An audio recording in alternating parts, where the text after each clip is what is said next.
दुनिया भर में आग लगती है। अनफॉर्चुनेटली पाकिस्तान में वो सिस्टम नहीं है कि जब आग लगती है तो इंश्योरेंस का यहाँ पे सिस्टम नहीं है। यहाँ लोग कुछ इंश्योरेंस कराते हैं, कुछ नहीं कराते।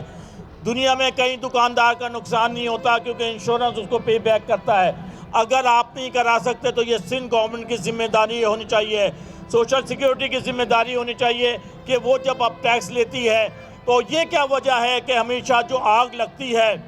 वो छुट्टी के दिन लगती है, संडे के दिन, छुट्टी के दिन, जबकि यहाँ पे कोई नहीं था। और जिस तरह आप लोगों ने बताया सब मीटर ऑफ थे और फायर ब्रिगेड की गाड़ियाँ भी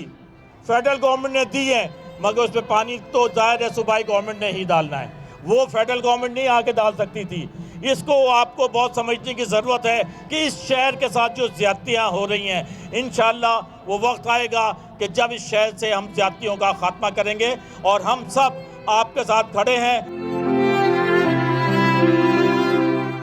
आपकी जो मार्केट के अंदर जो दुकानें जल गई हैं, जो अंदर टूट फूट हुई है, क्योंकि जब फायर ब्रिगेड ने काम किया तो अंदर जाने के लिए काफ़ी सारी दुकानों के शटर को तोड़ा गया, दीवारों को तोड़ा गया। सो हम आपसे ये कमिटमेंट कर रहे हैं कि आपकी अंदर मार्केट की जो बहाली का सिलसिला है, ताकि जल्द से जल्द आप अपना कारोबार शुरू कर दें, जिसके अंदर शटर लगाने का सिलसिला है,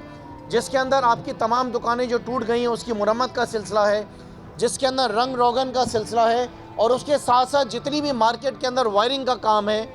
बिजली के अगर मीटर्स का भी काम है, तो वो सारा काम आपका पाकिस्तान तहरीक इंसाफ के MNA और MP जिम्मेदारी उठाते हैं।